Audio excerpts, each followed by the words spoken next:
ขอบคุณเด้อลูกๆขอบคุณเสียงอีสานกอดใจกันมากจนกระหอดมือปิดฤดูกาลค่ะปิดฤดูกาลก็คือได้พักเหนื่อยถามว่าเอาปิดฤดูกาลสิบรับงานบทรับงานแต่ลูกสิได้ตื่นเต็มเจ้าของที่จะได้เจ้าของพร้อมสำหรับผู้สิอยู่ผู้สิไปค่ะความอบอุ่นนี่ในครอบครัวหมอลำเสียงอีสานได้รับจากพ่อแม่พี่น้องสำหรับย่ายนกน้อยเองแบบคือปิติมากเลยขอบคุณพี่แป๊ก789อินเตอร์เทนเมนต์ขอบคุณเจ๊ฟองเบียร์เจ๊ฟองเบียร์บอกแม่ให้ข่อยบอกเรื่องเป็นตะยะขอซะ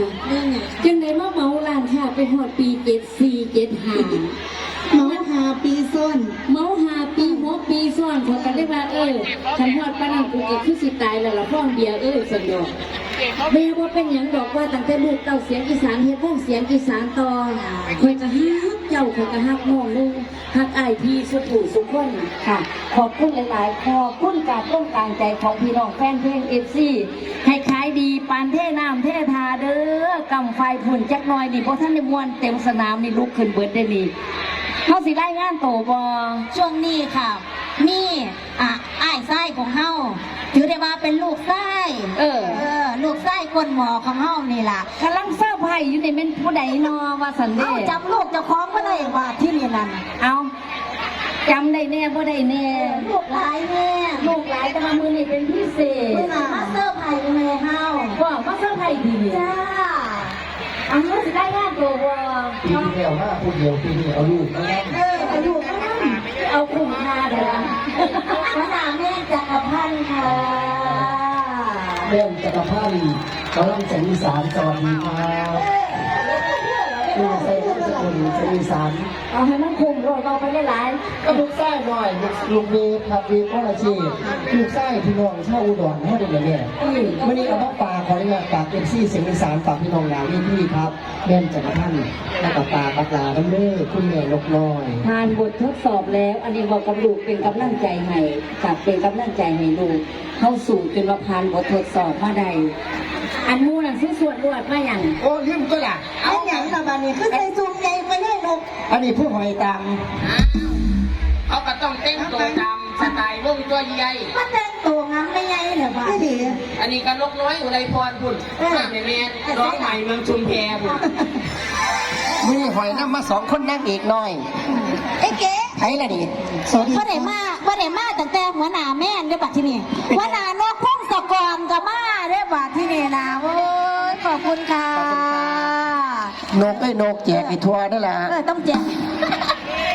ให้ทั่วแจกให้ทั่วแจกให้ทั่วมื่อนี้เมื่อเอาบุญตัวนี้แจกให้ทั่วมาอย่างวะตั้งอย่างว่าอย่างที่แม่จูงไงมาได้นกเอ้าทั้งว่ามึงจะทำไรอายไรตั้งแต่ระเบียบวัฒนศิลป์มึงสิทำไรพอดมือไหนร้อยเดียวพอเลยพอเป็นอย่างนกหลายสิเป็นโบนหมดดอกร้อยเดียวสิละก็เป็นอย่างนี้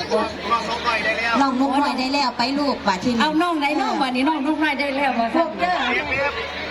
ช่วงนี้เนาะพี่น้องเนาะนะคะกันสิไล่งานตัวเบิร์ดนี่แต่บ่ไหวแม่จ๋าช่วงนี้สิให้หัวหน้าแม่ผ้ามวนตัวบาดที่นี่เนาะนะคะน้องแม่ดอนเนาะโอ้แม่ลูกอ่ะแม่จ๋า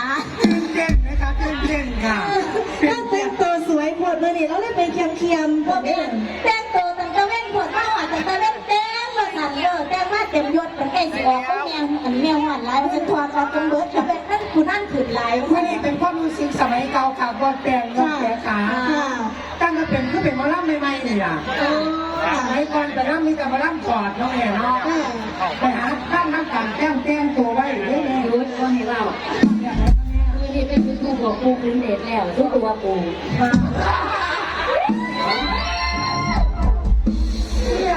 แต่ถ้าพูดเองสิพูดว่าจะขอพิจารณาจะขอเนอะตอนพูดในตัวย่ายลงไปเป็นพื้นของเขาย่ายบอกปูพื้นเด็ดแล้วว่าใครเห็นในอายะพระท่านตาที่แม่ตาว่าหลับภาพยาส่วนที่ยาวเลยว้ายว่าแล้วขันว่าหมูอ่อนหลับภาพยาพวกเลี้ยงซื้อน่ะปล่อยก็ไม่ได้ร้อนไม่ถึงแม่ปีนางพวกไปมากเนาะเอ้าคนท่านเด็กเราเป็นหมดคุณเขาบอกเขาที่แตกนะแจ้งเขาโง่เรียกไงสิกาว่าอยู่ตีลูกแก้มจักรพันธ์อยู่บนเอาช่วงนี้ให้หัวหน้าแม่กับเฮ็ด ดอนผ้าพี่น้องมวนกันต่อเนาะกับหมูไส้หลาของเฮาเนาะนะคะขอบคุณค่ะ ขอบคุณครับขอบคุณพี่น้องท่านกับเอฟซีของทุกท่านเสียงอีสานขอบคุณผู้ใหญ่เรานะครับในโรงงานได้พรที่โอกาสวันนี้กันในดอนข้าววันอาเมนจักรพันธ์กับทีมงานเสียงเสียงอีสานเป็น โอ้โหแม่เสียงอีนกเสียงอีนก